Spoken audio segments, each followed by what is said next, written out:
Antes do decreto.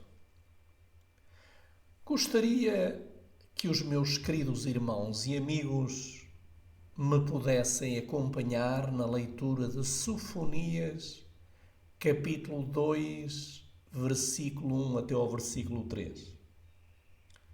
Diz assim: Reúnam-se, sim, reúnam-se, ó nação não desejável, antes que o decreto produza o seu efeito, antes que o dia passe como palha, antes que o furor da ira do Senhor venha sobre vós, antes que o dia do Senhor venha sobre vós.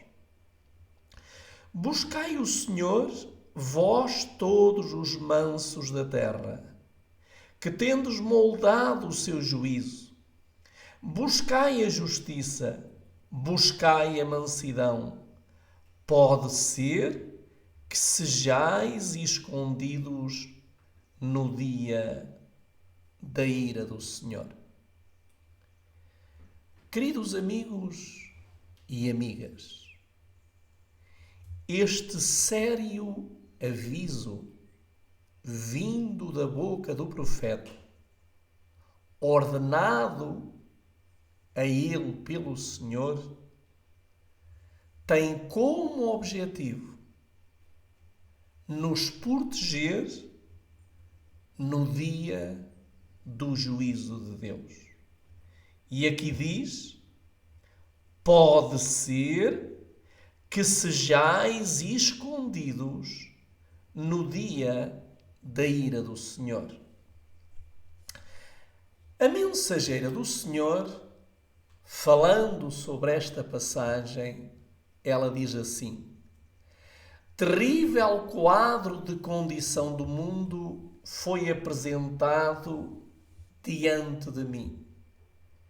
A imoralidade abunda por toda a parte. A licenciosidade é o pecado especial deste século. Jamais o vício levantou sua deformada cabeça com tamanha ousadia. O povo parece insensibilizado e os amantes da virtude e da verdadeira piedade quase se sentem desencorajar por sua ousadia, força e predomínio.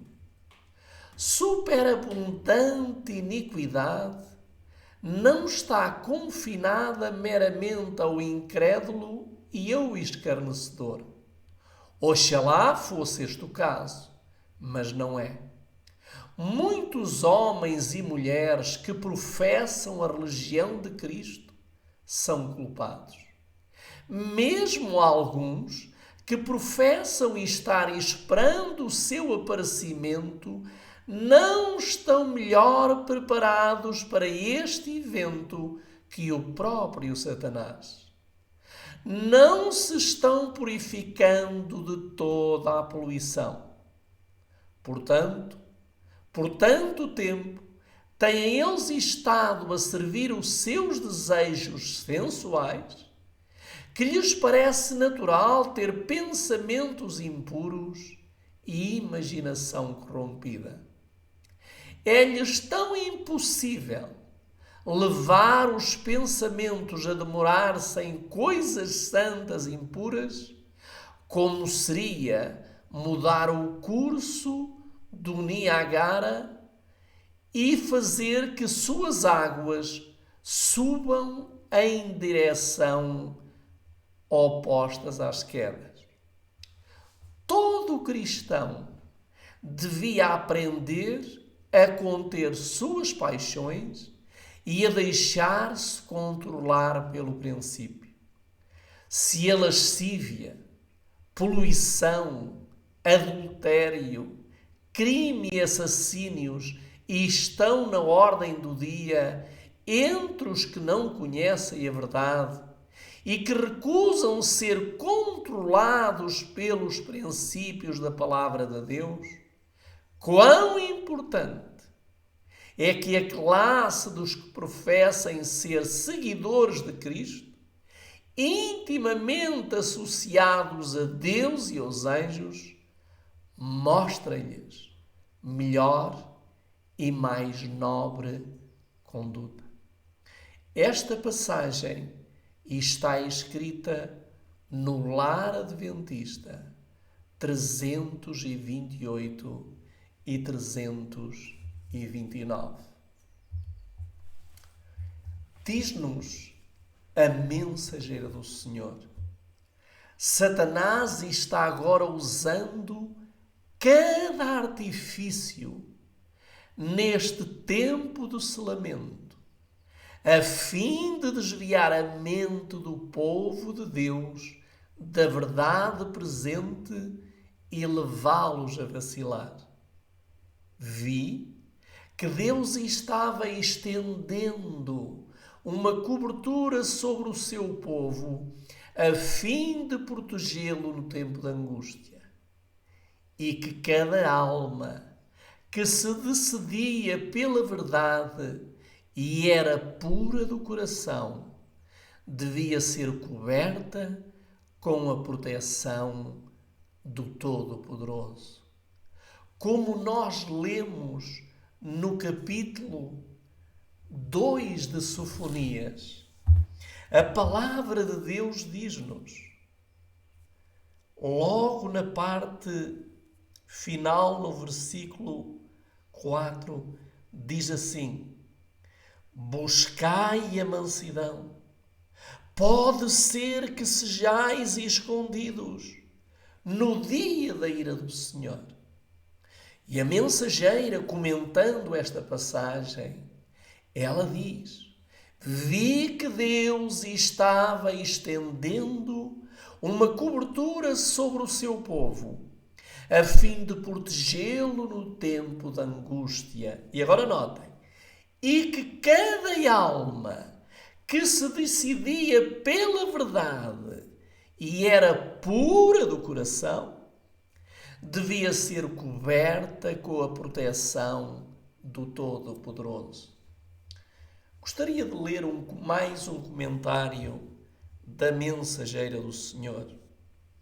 Ela diz, na Bíblia comentada, pela boca do profeta Sofonias, o Senhor aponta os juízos com que ele ferirá os malfeitores. Deus não pode ter paciência por muito mais tempo. Seus juízos já começaram a cair em alguns lugares e logo o seu desagrado será manifesto em outras partes.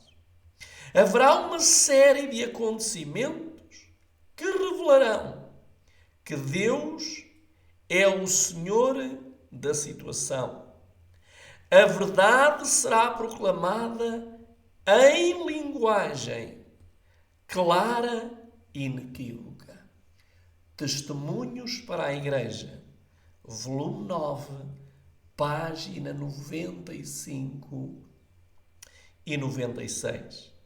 A mensageira ainda continua no livro Testemunhos para Ministros, na página 448, parágrafo 1, ela diz o seguinte: chegou o tempo em que Jerusalém está sendo sondada como quem sonda com velas acesas.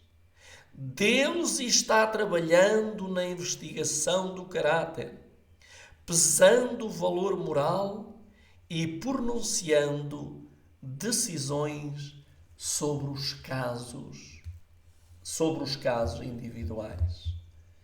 Queridos amigos, estamos no tempo em que a cobertura de Deus está sobre nós. E por isso eu gostaria de ler agora no capítulo 3, versículo 1 a 4, que diz assim: ai da rebelde e contaminada da cidade opressora.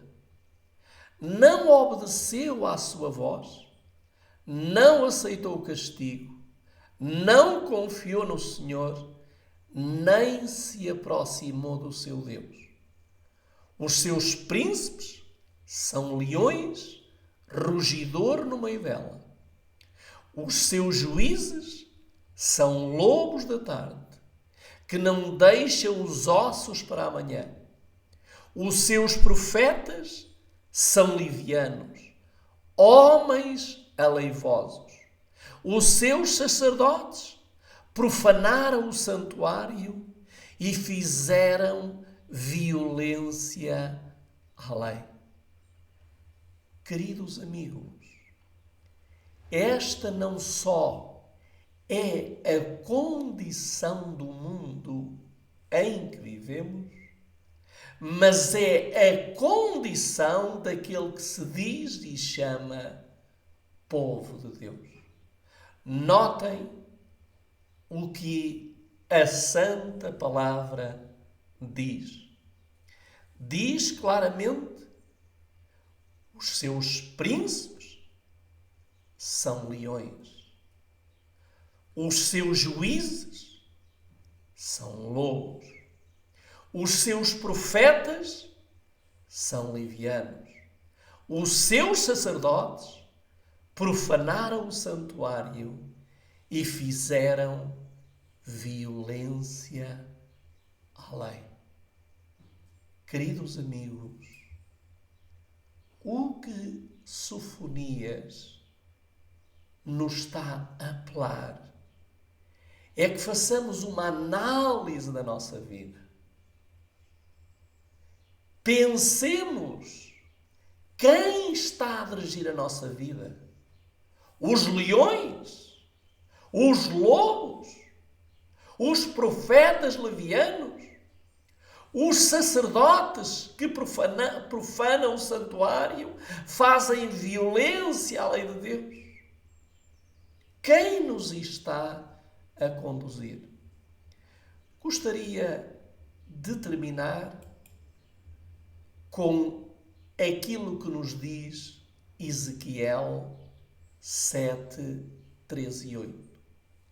Agora vem o fim sobre ti, e enviarei sobre ti a minha ira, e te julgarei segundo os teus caminhos, e farei cair sobre ti todas as tuas abominações.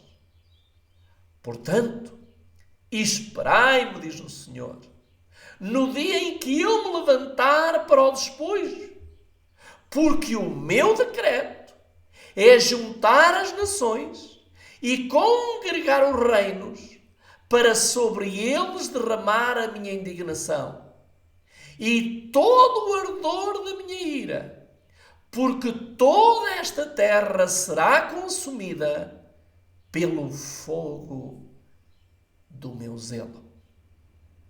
O meu decreto é juntar as nações e congregar os reinos para sobre eles derramar a minha indignação. Nem todos vão receber a indignação de Deus. Por isso, fiquemos agora com estas palavras. Neste contexto todo que estamos apresentando aqui, selamento, então aí vem o decreto inexorável de Apocalipse 22, verso 11. O que diz lá em Apocalipse 22, verso 11? Quem é injusto, faça injustiça ainda. E quem é santo, seja santificado ainda. O problema é que esse decreto inexorável vai sair lá no céu e aqui na terra ninguém sabe que saiu. Aqui na terra a vida continua no dia a dia. Homens indo para o trabalho, as mulheres também, outros em casa, né? Outros roubando, outros matando, outros viajando, outros plantando, outros construindo, outros limpando casa. Minha esposa e eu já trabalhamos quase que de tudo aqui na América também. Cada um no seu dia a dia normal. Não tem nenhuma modificação na rotina aqui na Terra. E de repente, então, vem a primeira praga. Fechou a porta-grasa, vem a primeira praga. E ao vir a primeira praga, a gente que estudou a Bíblia tem uma noção de que a primeira praga são úlceras más, malignas e perniciosas e incuráveis. E uma boa região da terra vai ficar atingida por ela. As 4 primeiras pragas não são universais, as 3 últimas são. As 4 primeiras, embora não sendo universais, são muito abrangentes. E quando cair a primeira praga, eu que tenho um pouco de conhecimento de Bíblia, eu quero dizer, nós aqui, temos um pouco de conhecimento de Bíblia, opa, essa aí é a primeira praga. Isso quer dizer que a porta da graça já fechou. E agora, se fechou, ou eu estou selado com o selo do Deus vivo, ou eu tenho a marca da besta. Cada um de nós decidirá, quando o decreto vier, qual das marcas terá na sua fronte. Que Deus nos abençoe e guarde e nos dê sabedoria para saber discernir os tempos e as Escrituras. Fiquem com Deus.